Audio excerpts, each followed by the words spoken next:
Se por vezes nós já sentimos inquietações sobre o futuro no conforto das nossas casas, imagine como não era para os prisioneiros dos campos de concentração da Alemanha nazista. Buscando relatar um pouco da experiência que viveu durante esse período, Victor Emil Franklin publicou em 1946 Em Busca de Sentido, que é o livro que nós vamos conversar hoje. Meu nome é Jade, seja bem-vindo para mais um vídeo do Páginas Avulsas. O Victor Emil Franklin foi um neuropsiquiatra austríaco de origem judaica que já contava com um certo renome à época que foi preso num campo de concentração. Entre 1933 e 1936, ele era o diretor do pavilhão de mulheres suicidas do Hospital Psiquiátrico de Viena. E nesse período ele já buscava entender como funcionava a busca por sentido que nós damos à nossa vida. Essa pesquisa dele é bruscamente interrompida pelos cursos da guerra, ele acaba preso e no interior do campo de concentração ele faz observações sobre como funcionava a dinâmica daqueles campos, como era viver como um prisioneiro, e nos traz algumas impressões de alguém que viveu dentro dessa estrutura. O Em Busca de Sentido, ou Um Homem em Busca de Sentido, é um livro que acaba se dividindo em duas partes. Na primeira parte, o autor vai contar sobre a sua experiência em Auschwitz e nos demais campos de concentração pelos quais ele passou.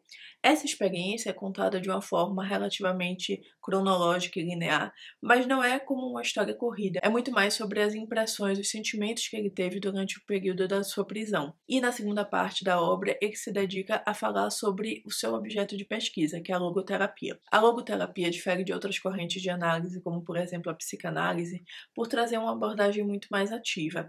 A inquietação por trás de tudo, na opinião do Victor Franklin, é a nossa busca por dar sentido às nossas vidas. Tanto que ele rejeita a abordagem freudiana de que os nossos problemas psicológicos seriam muito mais fruto das nossas frustrações sexuais, e também rejeita a linha de Adler ao entender que os nossos problemas psicológicos também não seriam sempre derivados de um complexo de inferioridade.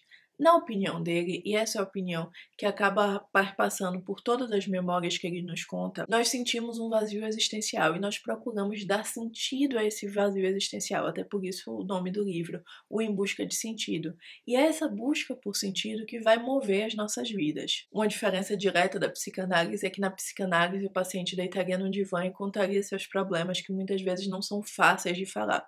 Enquanto na logoterapia o caminho seria inverso. O paciente não é um ser ativo naquele momento, ele passa a ouvir verdades que muitas vezes são incômodas para tentar se entender e buscar como dar sentido à sua existência. É uma teoria que parece não ter tanto lugar no Brasil, apesar de eu não ser da área de psicologia, mas foi uma teoria mesmo que eu só conheci a partir da leitura dessa obra. Durante as minhas aulas de psicologia da faculdade, nunca ouvi falar do autor, mas já tinha ouvido falar do livro, por isso li e acabei conhecendo. Eu achei interessante a abordagem dele, dessa nossa busca por sentido, porque eu acredito em muitos momentos ser muito verdadeira. Nós procuramos significar a nossa experiência em todos os momentos. E é assim, nessa busca de significação, que ele vai contar a sua experiência em Auschwitz. Ele divide os estágios dos prisioneiros em alguns momentos. Primeiro, há um choque inicial por chegar naquele ambiente. E as descrições do autor são muito vívidas, era um ambiente extremamente opressor. Você era destituído de todos os teus bens, da tua individualidade. Você perdia seu nome, sua profissão, tudo, e ganhava uma tatuagem de prisioneiro, um número de prisioneiro. E a partir daquele momento, toda a tua identidade era moldada a partir desse número. O autor vai nos contar que muitas pessoas, inclusive, deixavam de usar o seu próprio nome e suas identidades anteriores, porque daquele momento em diante não faziam mais sentido. E era uma estratégia de controle, porque se você destitui alguém de sua individualidade, é menos provável que ele lute, que ele se rebele, é mais provável que ele seja mais acondicionado. Você tira da pessoa aqueles elementos que dão vontade dela viver o sentido da sua vida. As pessoas eram separadas de suas famílias, de seus bens, de tudo que era importante para elas. O autor conta que ele era separado do seu projeto acadêmico, que ele estava escrevendo da sua tese, e era totalmente descartada, assim como foi a existência anterior dele. A ideia ali é que aqueles homens não saibam se eles vão sobreviver, eles são jogados naquela situação, e aquele choque inicial de se ver imerso naquele mundo vai dando lugar a outros sentimentos. Depois de um tempo naquele ambiente, o autor nos conta como eram necessários fazer pactos internos. O pacto interno que ele faz naquele momento inicial com ele mesmo é que ele nunca tocaria na cerca eletrificada para se suicidar, porque não faria sentido de acordo com a sua própria fé. E a partir daquele choque inicial, daquele momento que os indivíduos não são mais quem eram antes, são jogados amontoados naqueles ambientes, vão ser derivadas outras sensações. primeira delas acaba sendo uma apatia. Aqueles homens, por perderem tudo que era importante, são levados a um estado de apatia geral, ao ponto deles começarem a parar de se importar com coisas que antes faziam parte de sua existência, como, por exemplo, a limpeza, as singularidades, o momento de solidão, tudo isso é retirado deles. Eles são brutalizados por aquele ambiente. Passam a ver com maior naturalidade as punições infligidas a eles, infligidas aos seus colegas. E dentro daquele estado já era difícil tirar o ser humano, porque as pessoas vão sendo envolvidas por aquele sentimento. Por não saber como iriam sair de lá, quando iriam sair de lá, ou se iriam sair de lá, ter esperança dentro daquele cenário era muito perigoso. Porque a esperança também podia levar à morte. Se uma pessoa esperasse demais uma libertação, ele conta até esse relato no livro, e essa libertação não viesse no dia que a pessoa esperava, era comum que a pessoa morresse. Por quê? Porque ela acreditou demais naquilo e condicionou o corpo dela a acreditar naquilo. E nós vemos como a mente é um instrumento muito poderoso dentro daquela dinâmica, em que o corpo sofria e a mente era a única forma de resistência dentro daquele espaço. Depois da apatia se passa por uma frieza, e essa frieza é necessária, porque o homem passa a se preocupar consigo mesmo. Ele não tem outras pessoas para proteger, para amar dentro daquele ambiente. Ele tem até afeição por alguns dos companheiros, mas a prioridade da própria sobrevivência faz com que ele encare com uma certa frieza o que está acontecendo com os outros. Ele precisa se concentrar no seu próprio sofrimento para conseguir suportar aquela existência. E ao descrever esses estágios, o autor vai descrevendo como ele passou por eles, como era começar a trabalhar em condições desumanas, como era não saber com quem contar e ao mesmo tempo se sentir em uma situação que não se tinha nenhum controle. Ele vai dizer também que em alguns momentos a frieza vai dando lugar a uma irritabilidade, porque você está numa situação em que você sequer pode se exprimir, você não pode falar sobre suas vontades nem nada do gênero. Então você se torna extremamente irritável, principalmente se a postura do outro te causa algum problema ali. É aquele momento em que você está inserido num ambiente tão tenso que te torna inimigo de quem também está ali na mesma situação que você. O autor nos relata que alguns dos prisioneiros eram chamados de capos dentro daquela estrutura, que eram prisioneiros que gozavam de mais privilégios com a administração e infligiam crueldades até em outros prisioneiros, mas eram as pessoas que conseguiam ordenar aqueles trabalhos internos e muitas vezes ajudavam com que alguém não fosse morto ou contribuíam para que alguém fosse morto dentro daquela estrutura. Eram micropoderes dentro dos próprios prisioneiros.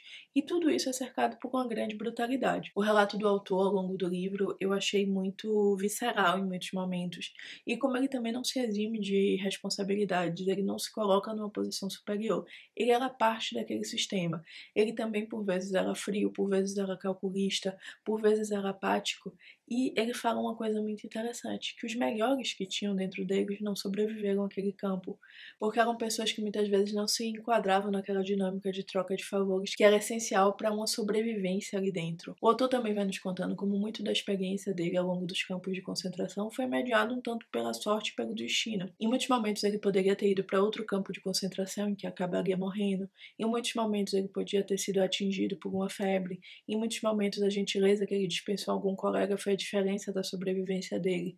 Ou seja, foi uma comunhão de acasos até aquele momento. Ele não nos fala pra gente que a sobrevivência dele foi um mérito pessoal, mas foi uma obra do destino.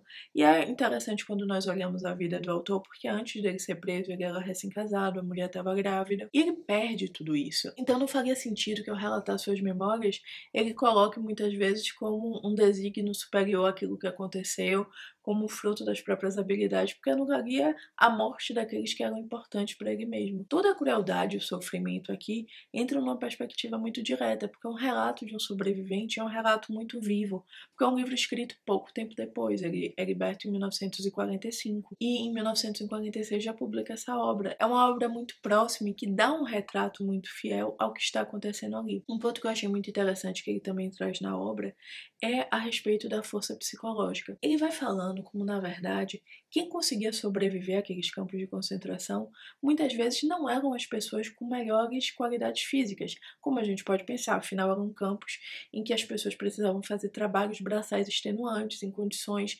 degradantes, em frio de 20 graus, abrir estradas, eram trabalhos sofridos mesmo, e que exigiam demais do corpo. Mas não era a força física que contava. O autor vai contar pra gente que parecia sobreviver melhor dentro daquela estrutura quem tinha uma força espiritual, quem tinha um maior repertório de mundo mesmo, quem conhecia mais livros, quem tinha recordações sobre arte, aquelas coisas mais subjetivas que faziam você ver o mundo como algo que valesse a pena. E até por isso parece ficar mais evidente a teoria dele ser uma busca de sentido humana, porque ele viu como esse sentido subjetivo que as pessoas dão às suas vidas ajudou elas a sobreviverem a situações extremas, como foi o caso dele. Então, quem tinha mais desse repertório de mundo conseguia olhar para aquela situação sem ser totalmente subjugado por ela, mas pensar numa saída para o futuro. Não uma saída temporal de amanhã eu vou ser solto, mas uma saída de em algum momento esse sofrimento pode acabar. Ele nos conta que dois eram os temas que permeavam aqueles campos de concentração, que eram discussões sobre política e religião, porque eram elementos acessíveis e que ainda despertavam paixões. Política por interferir diretamente na existência deles e religião pelo conforto espiritual que se buscava. Ele também nos conta que, ao contrário do que se poderia supor, por ser um grande aglomerado de homens na prisão, dentro daqueles campos não aconteciam relações sexuais ou experiências sexuais entre os prisioneiros. Muito poucas lembranças até dessa natureza eram suscitadas pelos prisioneiros. Por quê? Porque eles estavam com todos os instintos voltados para a sobrevivência. Os sentimentos que eram recordados eram sentimentos de amor e não sentimentos de desejo. Era aquele sentimento de carinho por uma esposa, por uma família, e não necessariamente um desejo carnal propriamente dito, porque o único desejo carnal mais tangível era o desejo de sobrevivência. O autor conta também que durante aquele período ele percebeu que os prisioneiros precisavam dar um sentido para a vida que não fosse apenas o ser libertado, porque se a experiência toda ali fosse só um passo para uma libertação futura, quem não chegou naquela libertação muitas vezes não teria sentido naquela experiência. A experiência tinha que ter de alguma forma um sentido por ela mesma e cada um ia atribuindo significado pela significação que dava à sua vida. Esse aspecto psicológico e as próprias leituras do autor sobre ele mesmo e sobre seus companheiros nos ajudam a moldar um quadro psicológico extremamente complexo, como era de um prisioneiro que estava ali. Eram pessoas que não sabiam sobre o amanhã, tinham incertezas sobre o futuro e eram oprimidos por uma administração, por uma política, por algo muito superior a eles.